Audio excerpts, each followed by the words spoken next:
All right, guys, so we're back with part 2. Since Jada wasn't here last week, we just kicked her off for this one as well because we brought Steven back to continue our conversation from last week.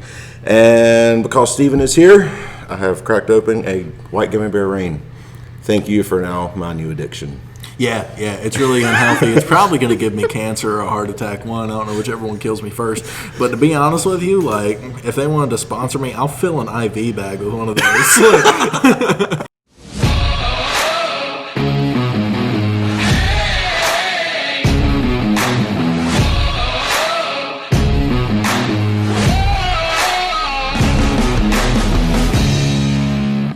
All right, so like I said, we are going to continue our conversation from last week talking about martial arts and moving martial arts into self-defense and everything else and lots more, I'm sure, ADHD ramblings and different things like that. And now it's fueled by some rain and Kylie's coffee, and Steven's still not drinking anything at the moment, which is kind of shocking to me. Would you like a water or... No, I'm okay. Honestly, my blood is essentially mostly caffeine at this point. So I don't really want to ruin that. I can get whole sleep. So, Kylie, would you like to tell about our sponsor? Yep, faithandfreedom.clothing. There you can find some t-shirts and a whole lot of other stuff now, which is awesome. Christian t-shirts, patriotic t-shirts, coffee t-shirts, and martial arts t-shirts. And I'm sure they're just like constantly expanding now, so they're going to be getting into all kinds of other things. But as for right now, if you like Jesus and Gats and throwing hands and coffee, like, yeah, you can get t-shirts that display all of those it's still things like a Christian-owned possibly. company, so I doubt they're going to like have satanic t-shirts and stuff like that. But they are expanding, so yeah. Maybe they'll do like a Jesus didn't tap t-shirt where it's like Jesus putting the I'm pretty sure Jesus didn't tap was like a they're like like a a Christian copyrighted sponsor. thing. Oh, really? Yeah, they're a brand. Yeah, I didn't know they were still a thing out. I don't know if they're still a thing. But, I know there used to be a thing. I don't know, for whatever reason, it's like a core memory for me, just seeing Jesus putting Satan in an armbar. I know one of our guys, Soto, actually got us a team sponsorship by them for some of our fights. I was like, you got a sponsorship by like that brand? That's wild, okay. I had a couple sponsorships, but I don't know why that one shocked me so much. What was that? I think Soto every now and again would just like wad stuff up and throw it at the wall and saw if it'd stick. And like half the time he was so nice, they would just do stuff for him. He was a super nice dude. All right. Just sell stuff to you. So since Jada is not here with us, we kicked her off this podcast. Steven is going to bring us the story of the week since we didn't have one last week.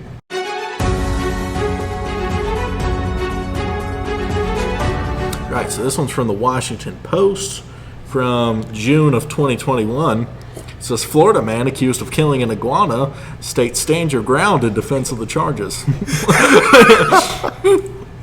It states by the time animal control officer found the green iguana in September, blood was flowing out of its mouth and nostrils, and its head appeared to be injured. It was breathing but unconscious, and according to the arrest report, accusing a man of torturing the creature. The iguana died while the officer was driving it back to the animal control office in Florida's Palm Beach County. The arrested report says P.J. Patterson, age 43, was charged with animal cruelty for allegedly kicking, throwing, and stepping on the animal until it was near death. He later employed an unusual argument in his defense. The iguana started it. Patterson, who stands 6'3", argued that the 3-foot iguana had viciously attacked him and that he was immune from prosecution under Florida's Stand Your Ground law, which allows a person to use force against someone who possesses an immediate threat. Circuit Judge Jeffrey Dana Gillen on Friday rejects Patterson's argument. Florida Stand Your Ground principle, which also holds that a person is not obligated to retreat when threatened, does not usually apply to reptiles, but it took a turn with the national spotlight in 2012 when it formed the basis of a not guilty verdict in the case of George Zimmerman, a neighborhood watch who voluntarily, you all know who that is, who fatally shot Trayvon Martin, an unarmed black teenager in South Florida. If convicted of animal cruelty, Patterson faces a maximum of 5 years in prison and a fine up to $10,000. So it turns out it's not a very good defense. It's not. Don't started it. Okay. I'm not laughing at what he did to the iguana. That's horrible. He should be in trouble, you know? So don't take my laughter as like animal cruelty, like enjoyment. I don't enjoy that. The ridiculousness of that guy trying to use a stand your ground law against a reptile. Yeah. And it's the idea of like, you know, he's like, come on, man, you're about to go to jail. And he's like, whoa, whoa, whoa. He started it, man. Like, look at him. He was aggressive. He came at me. Like, so, yeah, I threw hands with the iguana.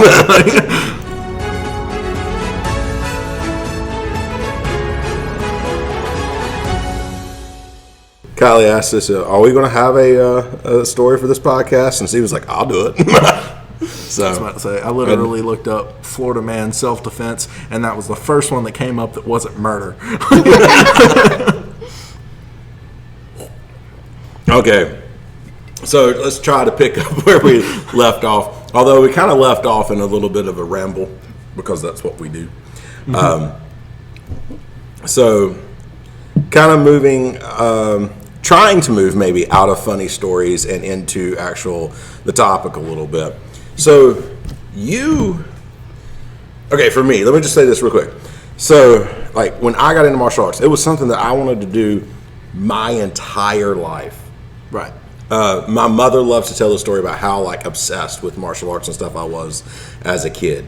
Apparently, I was 3 years old, and there was a show on in the 1980s called That's Incredible, and there was the team of karate guys that basically tore down an entire house by punching and kicking it. And according to my mother, that's where my obsession with martial arts began. I mean, I get it. Like, awesome. You know, as a kid, you know, you're a 3-year-old kid. Maybe that is it. I don't know. But whatever it was a lifelong obsession. Apparently, at the time in the 80s, if you called a martial arts school for like a 8-year-old, they didn't like let 8-year-olds come in there because they were going to get the crap beat out of them. Because, you know, that. So I did not get to start martial arts until For the record, you parents with 8-year-olds, that builds character. That's true, but again, that's probably not how martial arts are run in your local area at this point. Yeah, right. Definitely not here. Yeah. You know, we don't come in here like, all right, glove up. I think beat the crap out of each other. Go. I think things were much more Cobra Kai back then. Yeah. So that scared my mom to death, so she would just never let me do it. And she says, I knew you and I knew your personality, and if I let you do it, it didn't matter what they did to you, you would eventually get there. And I'm like, well, I mean, I appreciate your belief in me as far as that goes, but I mean, I don't know. So I got married at 19. 1 month later, I said, I'm going to start martial arts, dear. I love you. I'm a man now. I can start karate. So like everybody else, you know, I was just kind of lucky because I just kind of like, oh, look, martial arts, let's go join. You know, it was just kind of like quick. I just kind of like fell into a good place. But for me, martial arts, like traditional karate, that had a little bit of groundwork, then led into go and learn some Brazilian Jiu-Jitsu, which led into let's fight some MMA, which led into, you know, actually I did a little MMA before. I did a couple of fights before I even got hooked up with my Brazilian Jiu-Jitsu instructor. Mm-hmm. So my groundwork was there, but it was very rudimentary. Yeah. Actually, my instructor, because we couldn't find a Brazilian Jiu-Jitsu instructor around, my karate instructor and I, we bought like the old like Gracie tapes. Yeah. I found those things on the internet and I bought them, and he ran and bought a little TV VCR combo. This is the early 2000s, very early 2000s. For you kids that don't know what a TV VCR combo is, it's kind of like Netflix, but instead you get this big box, and every now and again it like jams up, and you have to like turn it.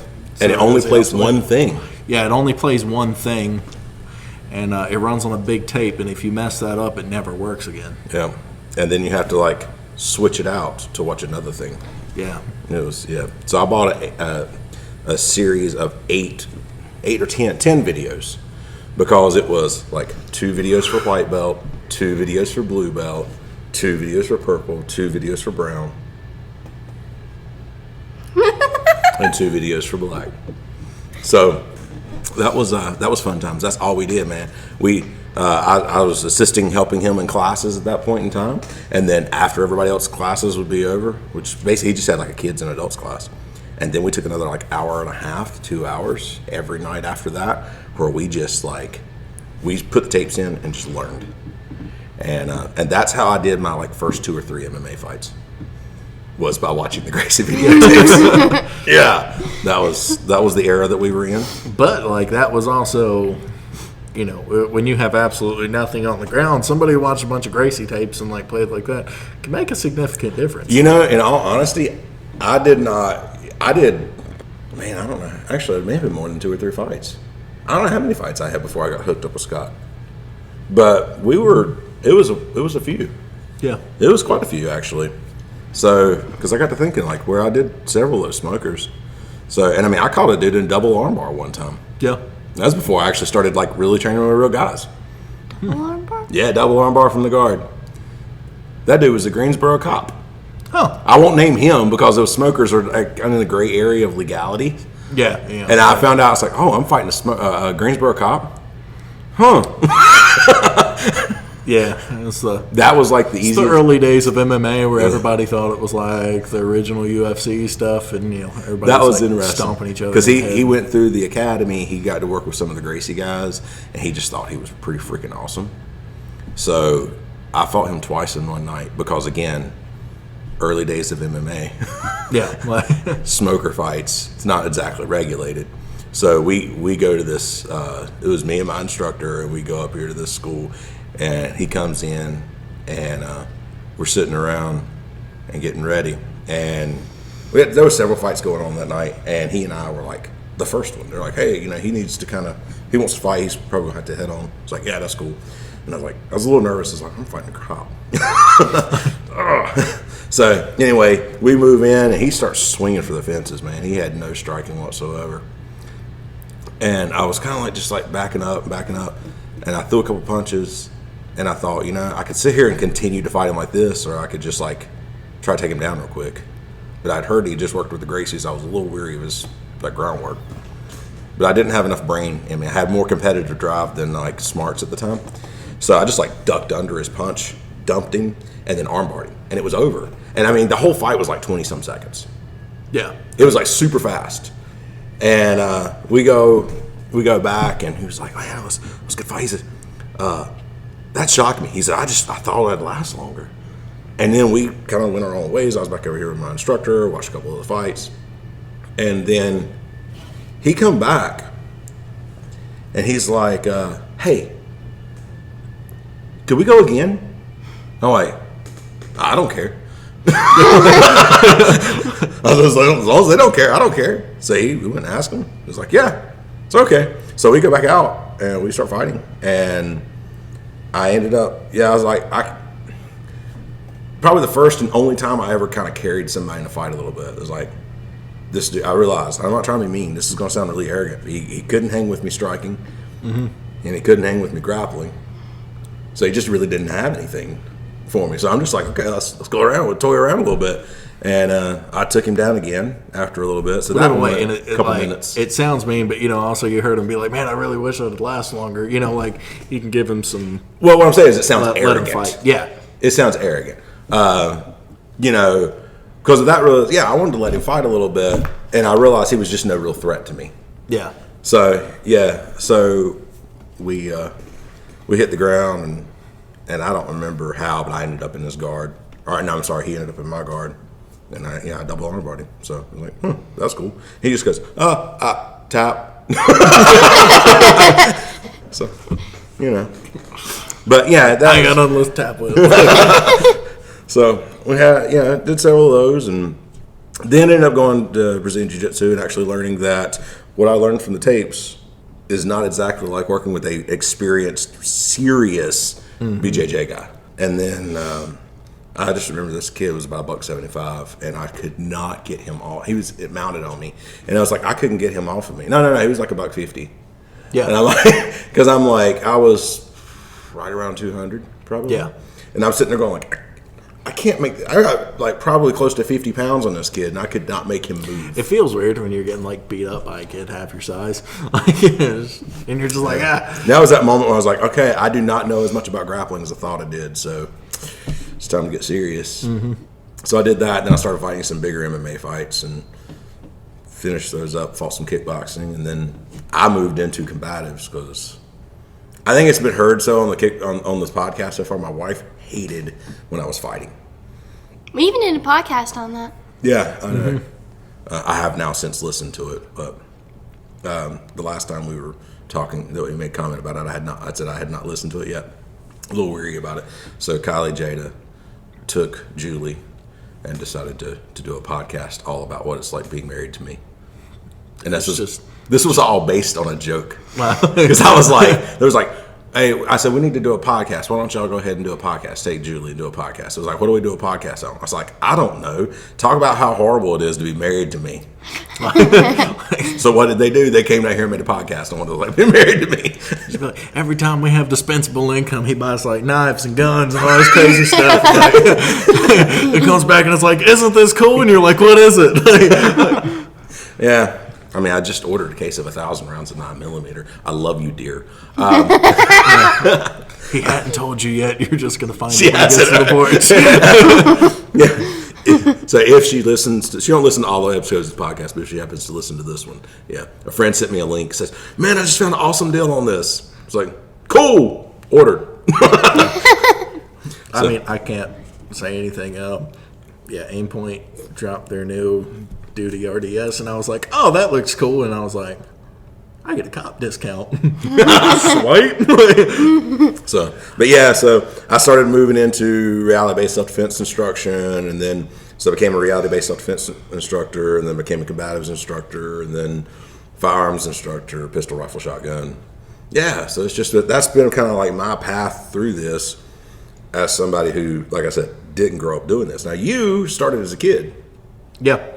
So how did you end up even like what? I know you've probably told me, and I know your parents probably told me, but well, like I always kind of so wanted many to years start. ago. Yeah, I always wanted to start martial arts and stuff like that, and I think it was just from watching like the cool guy kung fu movies and stuff like that. Like I grew up in the rush hour age. Yeah. Like I was an adult during the rush hour age, and I still really thoroughly enjoyed it. Yeah. I think it's about. You got to see those movies. Kylie's not seen those movies.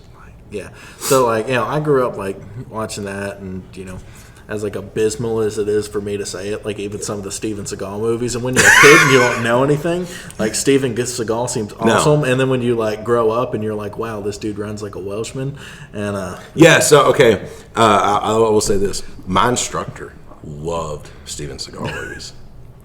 Okay, Brandon, if you're listening, man, I'm sorry. He let me borrow some. Brandon, you're about to get dragged. No, I have so much respect for my instructor still to this day. But anyway, when I started, man, he's like, "Have you seen Steven Seagal?" And I was like, and he let me borrow some of his movies. I was like, "Yeah, they're pretty cool." I don't know that I've ever watched any Steven Seagal movie more than once. Yeah, it's not worth doing it. And I think now they did not age well, especially when you find out more about him as a person. It's like, he kind of sucks as a person. So if you guys are like love Steven Seagal, I apologize. Well, his first movie, like Hard to Kill, Above the Law, I think is actually what it was. Yeah, that's the one I watched first. Yeah, that one was good, and that was it. That was the only good one. Yeah, I still only ever watched it one time. He let me borrow it. I took it home. I watched it. I was like, yeah, that's kind of cool. Took it back to him. I've never seen that movie since. And I've watched several of his movies because my instructor would like say, here you go, check this out. This is awesome. But Above the Law was his all-time favorite Steven Seagal movie. I didn't know that much. Yeah, which that was so at least it was a decent That was pinnacle. If you go on Netflix right now, and I think this is super important that everybody at home should do this, and you don't have to watch that much into it, but he has a movie, and I think it's called Sniper Special Operations. I heard that, or something something to that effect. It is so bad, but he plays a sniper with like his obviously like dyed goatee, and like he's like about 80 pounds overweight in the movie, and but he's like just shooting people, and he's like ugh. and then he like goes and he's got this AR, and he's like coming around corners, and he's just lazily switching shoulders for no reason, and like the opposite shoulder of what he would take the corner on. So like if I was gonna if I was gonna take a left hand corner, okay, I keep that gun on my right shoulder. Yeah. But if I'm gonna take a right hand corner, just to pie that angle a little bit better, I might switch that gun over. Like totally makes sense. It makes yourself a smaller target. But he's never done any kind of room clearing tactics, and it's abysmally obvious. And he's just switching shoulders for no reason, and the stock's not even like in his shoulder, but he's just like kind of firing like like just the stock is So, is sitting on Listen, top of his dude, shoulder. you've and it's got just, the money. Hire somebody who knows how to it's- hire a tactician and let them at least guide you. But It's so nobody bad. knows more than Steven Seagal and Steven Seagal's mind. Oh yeah, anything. Yeah, Steven Seagal, he's an expert in everything. Yeah. I mean, he's even a musician. Yeah, Have you he heard his taught album? He taught Anderson Silva how to front kick. I know. Yeah, Yeah, like- Lyoto Machida had a jumping front kick. Yeah, I know. It's wild. Like they definitely didn't know how to do that before. Yeah, I know. Yeah, karate guy knows how to front kick. Yeah, like what? Yeah. Wild. Like Anderson Silva, probably like one of the most technical strikers of all time. Yeah, I did not have a front kick. Just didn't. The front kick just never occurred to him. All right, I'm sorry. We completely went off the rails and I stopped your whole. It said Steven Seagal, and it was just like, oh, we gotta metaphorically So, do on we him have to- real quick. Like, go That's back what I'm to saying. it. We got to crap on him, and then we can go back to your story now. Go ahead. Yeah. But yeah, so watching martial arts movies and stuff like that, and I just remember one in particular, there was, I know, right? Like there was a kung fu thing that was going on. It was like a demonstration that they did. And it was when I still lived in Florida, and I was like, but it was really, really cool. The guys were super athletic. They were like jumping up in the air and breaking flaming boards, and I'm like 10, and I'm like, that was dope. I'm like, don't get me wrong, like it was still really cool. I mean, super athletic. Those guys probably don't know how to fight though, but yeah. I mean, you really great demonstration. They did like katas and whatever the kung fu equivalent of katas is. Forms. Forms. I'm sure that I know that there's a Chinese word for it, but I don't know what it is. Yeah, I would say So we'll just put it in English. Forms. yeah, forms like not like what you get at the DMV, but like different. These are neater, and so watching that, I was like, I really want to do it. And then me and Carrie looked at some schools around there at that time, but all of them were like super expensive. Oh, yeah. Which, just like unobtainable for us at the time. And like, we're already eating ramen noodles as it is. So like, we'll be okay. And then when we ended up moving back here, your school just so happened to be in our price range and like right down the street. And we totally lucked out because we got Brian and like, especially for the other people that Listen were to in that the area. suck out. Yeah. That was really nice. Well, I mean, if you consider some of the other schools that were in the area at the time, it was not really Oh, okay, that much thank of a you. compliment. Appreciate You didn't have to be that great for it, but like, he's still pretty great. It's okay. But, and then we were here and it was like, it all like continued after that. And, and then it was years of me getting beat up a whole lot. And then eventually Part I of the got good process. enough to like, beat other people up. And it's just a whole lot of fun, Yeah, I just like to, joke around about the fact that, like, when Steven started, he was such a little dude. And then now I'm like, what's up, man? Because I'm looking up to him and all the time. I was like, crap, I hate these times. Yeah. But, in all honesty, I guess you've seen a lot of the, like, growth that I went through as an instructor and doing a lot of this. I mean, at that point in time, I'd already followed MMA.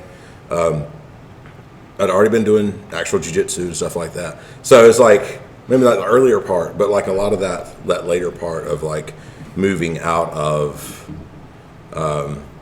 like karate and jiu-jitsu, kind of MMA into like some of the other things that we have kind of like. Yeah, because I mean, like when we started, it was when we were upstairs in that one building. Yeah. The one on Highway 8. And it was all like pretty traditional conditioning drills and stuff like that. And I remember you moved me up to the adult class earlier because I was like bigger than everybody.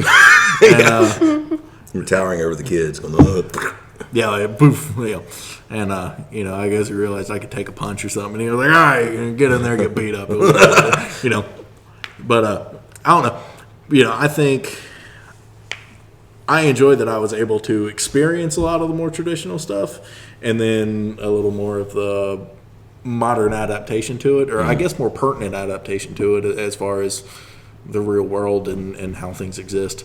So you kind of get both sides. You get a unique perspective when you've done both, Yeah.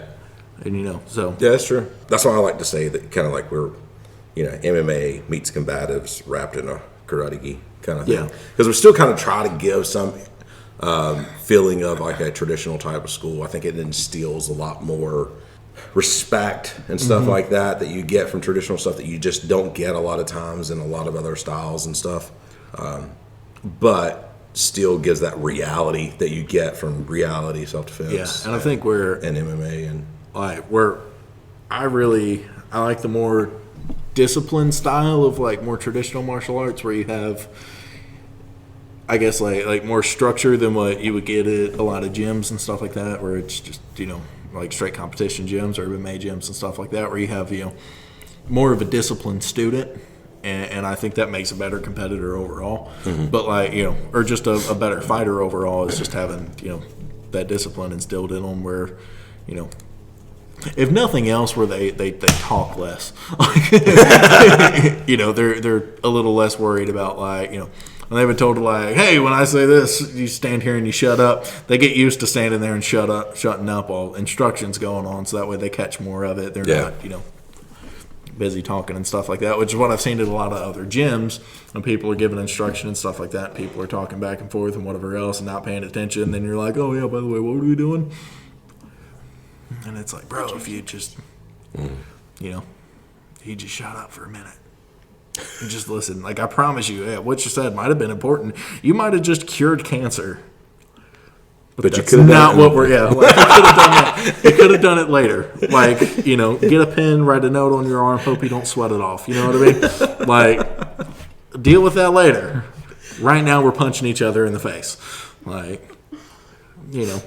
You just cured cancer, but you didn't know what we were doing, and I accidentally knocked you out, and now you forgot it. And it's yeah. So, all right. So anyway, you end up with me, and then continue on. Sorry. Oh yeah. So I and run my mouth and take you off track. I mean, we had a whole bunch of stuff. I mean, karate, Justin Kempo, jiu-jitsu, MMA, weapons, stuff like that. So I guess kind of growing up with it was what I did instead of sports, where some kids played football and that's really cool. I couldn't care anything about football. I was just informed that the Super Bowl happened or something, and I was like, is it going on again? And they're like, yeah. And I was like, how long is it between Super Bowls? And they're like, a year. And I'm like, the last one was like 3 months ago, bro. Just don't care. It's what I did instead of sports. And Yeah. And I think as an adult, I believe I'm more functional for it. It's like, if nothing else, it's just, it makes you humbler as a person when you grow up getting punched in the face. And then you learn how to punch people in the face better. And it's like, no, you don't want me to, I think that's that attitude right there. Yeah. Comes from constant learning, because I think I see a lot of times the guys, especially, and I'm not trying to mean, well, it's not just traditional martial arts, but the guys that do anything along these lines that stop and get real arrogant are the people who stop learning. Yeah. There's a firearms instructor that I was talking to, and he was saying that he was talking to another firearms instructor, and he said, well, I just want to offer you, you come in, and do the class for free. Just do my class with us and everything. And that guy looked at him and goes, I don't take classes. I teach them. I was like, oh, okay. But it's also dudes like that won't shoot in front of their students. I know, exactly. Yeah. And I've been in classes like that. I've been to classes where the guy's like, no, I don't shoot in front of my students. And then I've also been to classes where the instructor's like, dang, you boys can shoot. And I'm like, well, yeah, it's because I take classes all the time. And this guy's an instructor, and it's like, you don't, we can tell. I was in a class, and the instructor basically said that they could not shoot the basic qualification that we were required to shoot. Mm-hmm. I mean, it admitted right there to me that if I had to do this, I would fail. I'm like, oh, that's horrible. It's like, imagine going to surgeon school Like, where you're going to like work on people and your instructor's like, I've never seen a spleen before. Like, if you brought me a cut open body, I'd have no idea how to put that guy back together. Like, totally flabbergasted. Like, But I'm going to to teach you how to do it. Yeah. Like, Or in I'm going this to have to bring up a situation- YouTube video like I'm fixing an engine. Like, Or in this situation, like, I'm going to teach you how to teach people how to do it, but I can't do it. I just like, Yeah. that blows me away. So that was an instructor certification thing. Mm-hmm. I was like, whoa. yeah. Like, It's like, you can't shoot the minimum thing that you're requiring everybody to shoot for that. yeah. And like, shooting's not hard really when you like get down to it. It Like, takes a lot of people get, practice. yeah. It does. Like, it takes practice, but then once people realize that it's literally two things. If you can align your sights, you can press the trigger, you'll be okay. It's all that it is. Everything else is, semantics. Yeah. So anyway, sorry. But- Go ahead. I interrupted you again. yeah, so I think like, as far as having like the broader range that I kind of had coming up into it, especially like in one place where I didn't have to go anywhere, and then you and I became friends and stuff, and then I started teaching and things like that, which I also think is teaching has probably helped me as much as learning anything, if nothing else, with patience, how to explain things to people. Yeah. And especially like, where people have like anxiety getting up and talking in front of people. I never had that because, I don't care. Like, 30 little ADHD kids running around all over the place, and you have to be like, stop that, and explain something so that way they can get it, be clear and concise and quick because they have attention spans of like 6 seconds. Yeah. I can relate. And like, and get back, kind of get back down to it, I think has set me up in a way where everything else has kind of fallen into place where like, learn how to fight and take a punch. Around here, you have to be able to take a joke too. Yeah. Yeah, because you'll get clowned if anything else, especially with the crew that we had back in the day. Like, It's not gotten any better. yeah, like, well, I mean, like, you just remember being around like Lewis and Freddie and Tavis and Chris, and it's just like savage all the time, like, But that was like within the group. You know what I'm saying? Yeah. Nobody was like picking, randomly picking on other people that were there. It was like there was this circle of people who is like, if you made it into that circle of people, you better, Yeah, you you'll gonna get get thick skin if you don't have it. Because Yeah, like you're gonna get it all the time. Yeah, you're gonna have to get real cool with a lot of stuff real fast. Yeah. Like, I mean, I'm like the instructor, and like Lewis is like, my gosh, you keep kicking me with those fat legs. It's like, yeah, I got big old legs, and when I kick you, you know it. It's true. Like, best way black punch, no be there. Counts for kicks too. Like, if you cannot get leg kicked, ideal. Yeah. But I think for everything else, and especially like kind of how I see it, where especially how my career's gone and stuff like that, everything is kind of equated into that's made me a better officer later. It's where I can go tell people what I need to be done. I'm not really nervous around people. I know if I need to, I can throw down because hey, we threw down in here. I've done competition with other people that didn't actually care about me on the other side, and like they wanted to beat me up too. Yeah, there is. I tell everybody a lot. I said, listen, it takes a very special kind of like. I didn't realize this for a long time. It takes a very kind of special mindset to jump into a ring with somebody who would just as soon rip your arm off and beat you to death with it. Yeah. But there's certain benefits to that too, because we're in here where we do things where the other person's always caring about your well-being. Yeah. In a ring, they don't. And I mean, Kylie's been in some of those fights too with kids. I mean, Kylie's 14, so it's not like.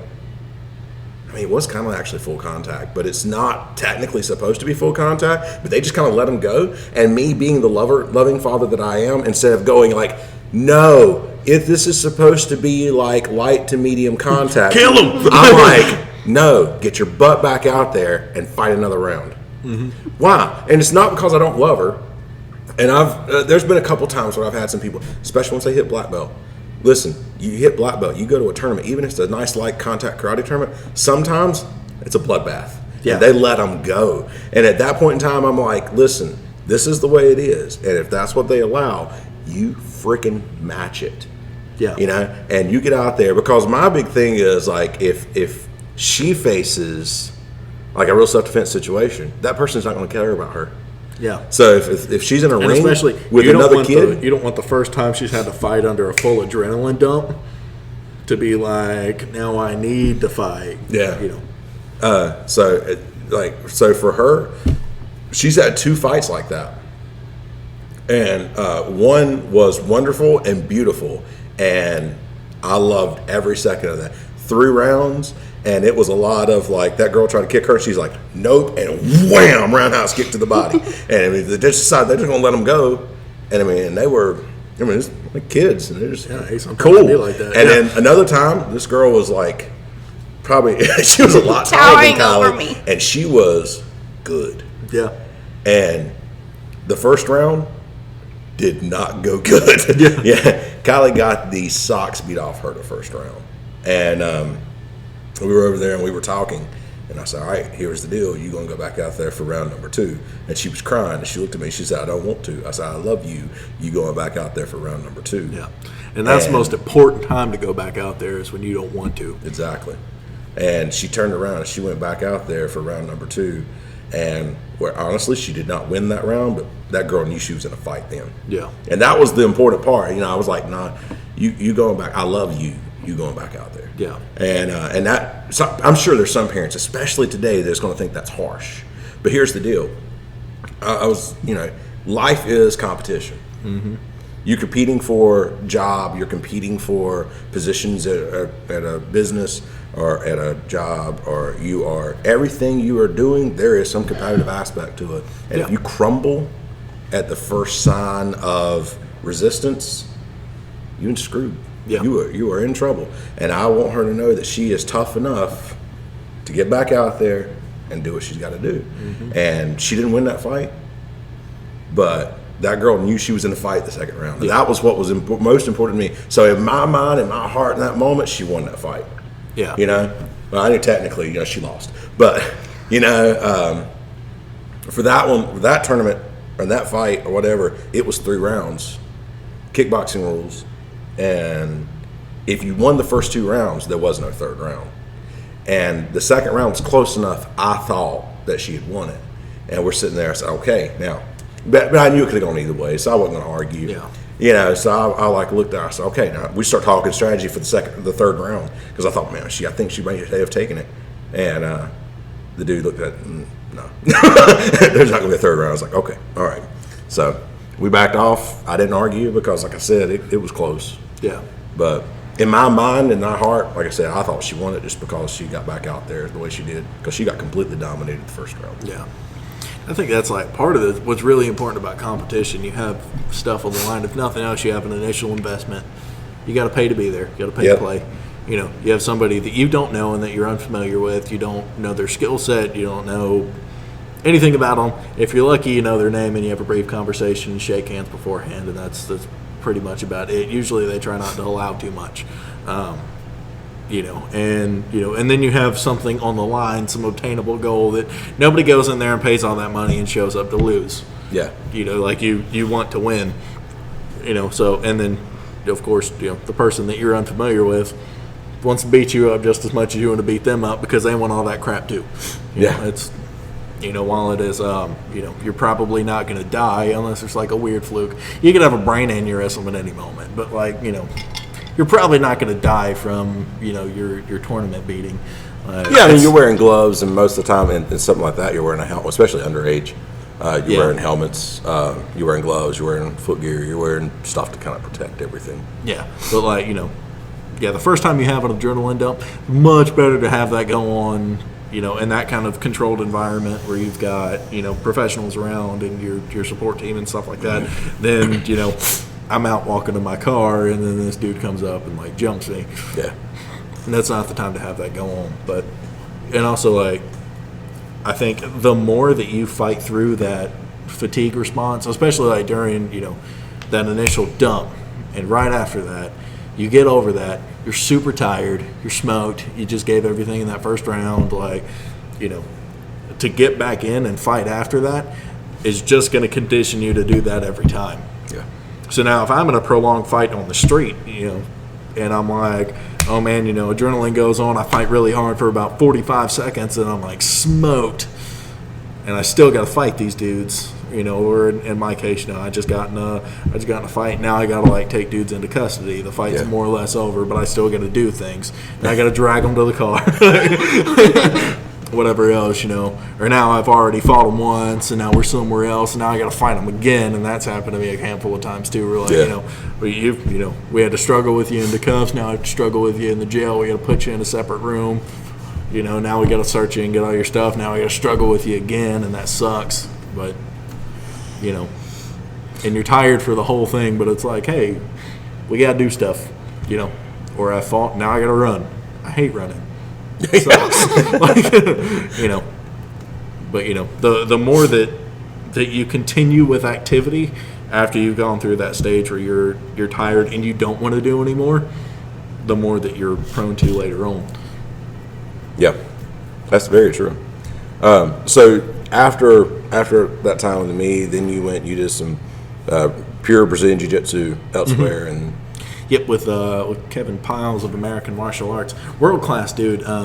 He was really one of the guys responsible for everybody who's trains out of Winston for the most part.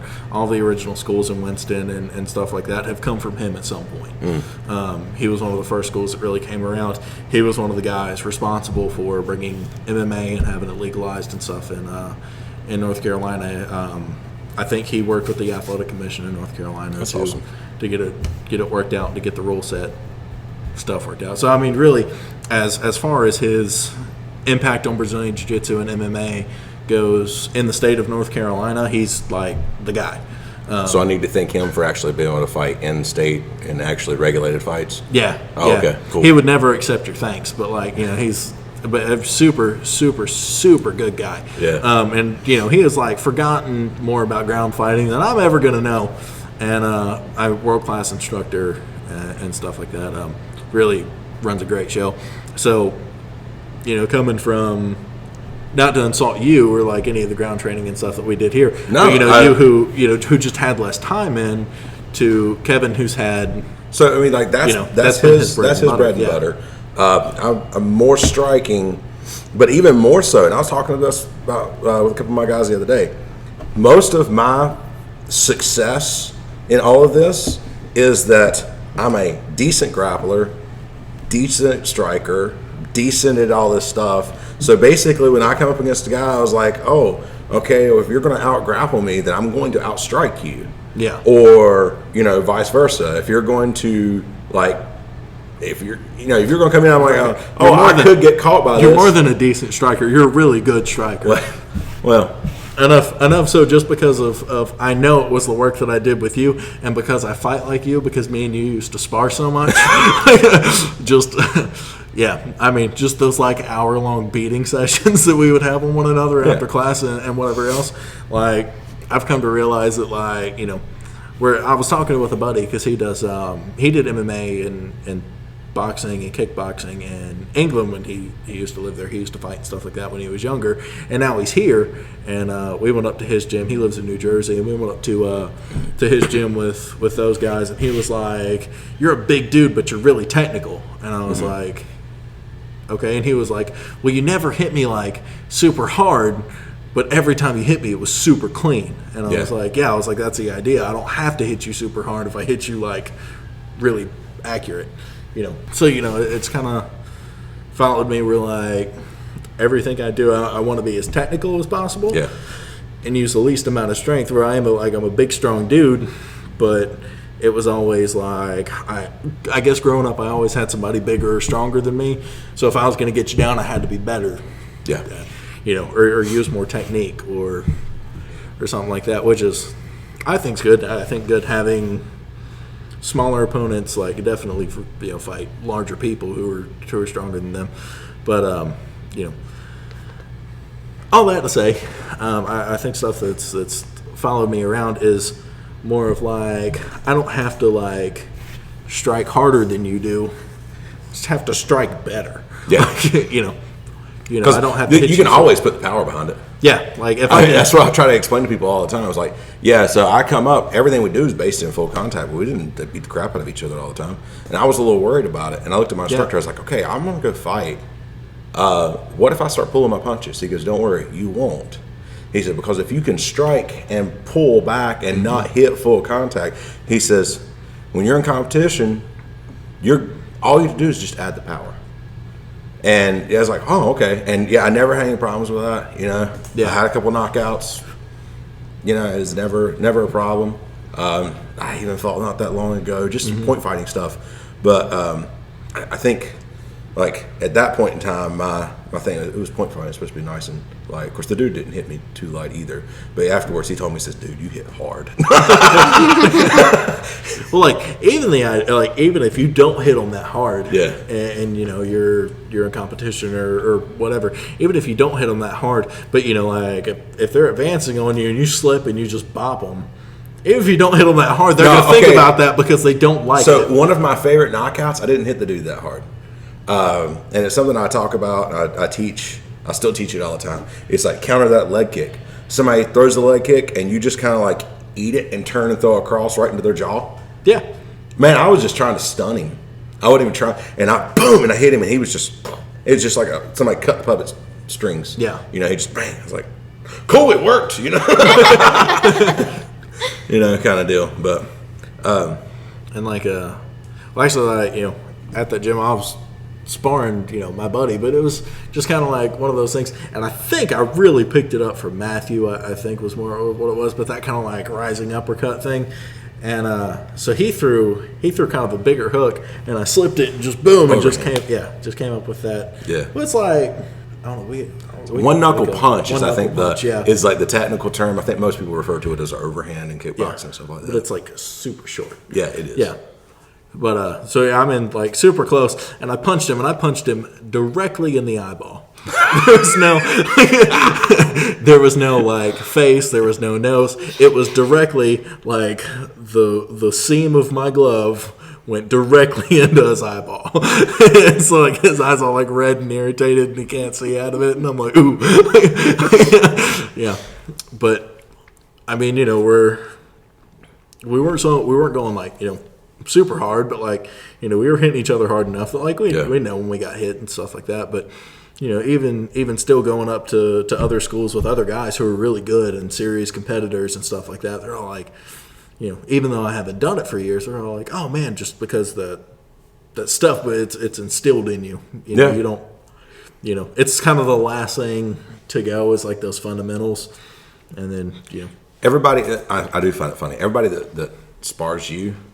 Like stand-up sparring, everybody says it's like, I sparred Stevens. It's like sparring with you if you were taller, and you know. It's like, yeah, so he's kind of a carbon copy of me in that respect. You know, he just kind of like complete sponge, just took on, and it worked for you. It doesn't work for everybody, you know. Yeah. Some people are actually able to take my like way of fighting where I mess with people's heads and crap like that and do really super well with that, and then some people can't because not everybody's gonna fight the same. But you know, it just so happens that you basically fight and move a lot like me. Yeah, well, it's the same way. Everybody does stuff a little bit differently. Yeah, and well, for us, I don't know. I don't know. I say it's because we're lazy, you know, but like, you know, like we like hold our hands down. It's because, you know, like holding your hands up all the time does suck. It does. It's like I'd rather move a little bit, but also like I think about it more. Where like the more that I can see, the more data that I can gather. Yeah, and so it wasn't really anything until like I got into firearms and stuff like that, I kind of realized that, especially when you're doing low light stuff where, you know, flashlight and things are important, where you realize like, oh, the more that I can see, the more data I can gather and the more attention to detail I can pick up. And when I can see somebody's whole body, I can see a lot more tells and stuff that they give. Yeah, it's true. I mean, even like, you know, small steps with the foot and stuff like that, you can see their footwork, you can detect patterns, you know, you can catch a lot more of that body language that you wouldn't catch otherwise when your hands are up close. And I can see that upper body and stuff like that, you know, especially like, you know, real tight boxing stances and stuff like that. And you're much more protected. But, you know, it's kind of that trade-off. Would I rather see more or would I rather be more protected? And you have to have that ability to move. Yeah. If you don't have that ability to move and you try to fight like that, you will get tore up. Like, yeah, you have to have solid footwork. Yeah. And I think that was something that we worked a lot with too. You know, we ran ladders and did. Yeah, we do a lot of footwork, a lot of Yeah. throwing balls at your face while you're trying to like Yeah. slip, move, and everything else. I still do a lot of that kind of stuff because it helps tremendously. Yeah. And it helps everywhere else too. Like, Yeah. you know, even just keep it on your feet. Not tripping over yourself as much and things like that. Just. And then you got into firearms and. Oh yeah, and then I got into firearms. I've done a lot of firearms training. Trained at tactical response and building clearing classes. Trained a lot with Pat McNamara. Pistol, rifle, low light. I missed his vehicle class, but trained with a lot of local guys and stuff like that too. So really into firearms, and at a point, and it was kind of like what we said earlier, it was more important to learn the concepts rather than the technique. We're like, and unless you've really been around it, you don't get it. Like, it doesn't make as much sense. That's true. Yeah, but it's harder to understand the concepts and the techniques, and you're like, oh, well, this technique will work here, and this technique will work here, and I'm like, if your firearms techniques come from movies, then you do not have firearms techniques. Yeah, exactly. You have fantasy techniques. Yeah, like John Wick is awesome. Yeah. You can't do that crap. Yeah, you're right. Yeah. That exists in a choreographed environment, and it does not look that cool. Like, it looks like, ooh, that's gross. And also, you never saw like John Wick just absolutely showered with some guy's organs and like he's bloody and stuff like that. He's just been stabbed and now he can't use part of his arm because like he doesn't have any. They cut his tendon and now his arm's just flopping and he's trying to get that Glock up and he's trying to rack the slide off of somebody's forehead while he's beating somebody to death with it. It's just it never looks as good in real life as it does in the movie. Yeah. But if it does, hopefully you got that on camera because that's awesome. Yeah. But because we're running low on time. So Kylie, how did you get involved in martial arts? I was kind of around it a lot. Yeah. Oh, really? Yeah. Oh, that's interesting. I was brought into it. Yeah. You're just kind of born into this, wasn't you? Yeah.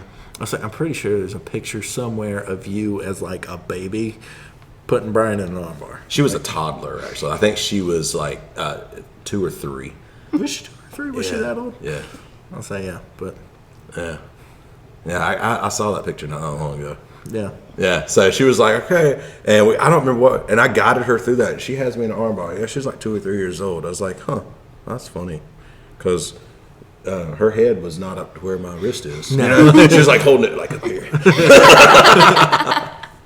But yeah, so she didn't have much of a choice. Sorry, I know it's been a rough life. And then like, I don't know how many years it was, but when was it that I really started to get into the self-defense stuff? I know it was around the time that you did the thing with the abduction prevention stuff. So probably like 3-4 years ago. 3 or 4 years ago? Yeah.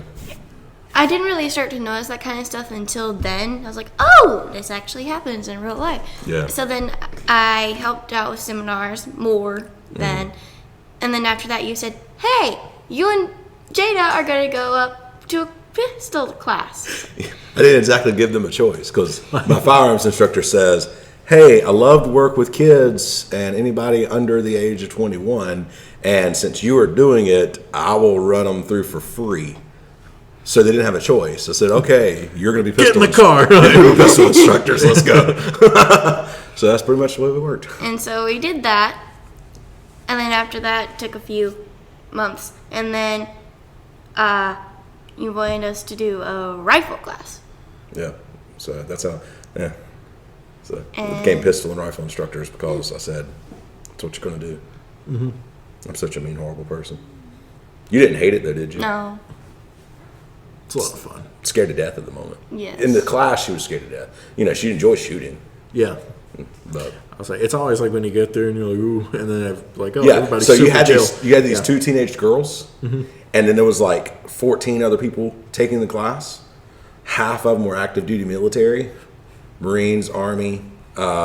Most of the other guys were already firearms instructors, but with other organizations. Mm-hmm.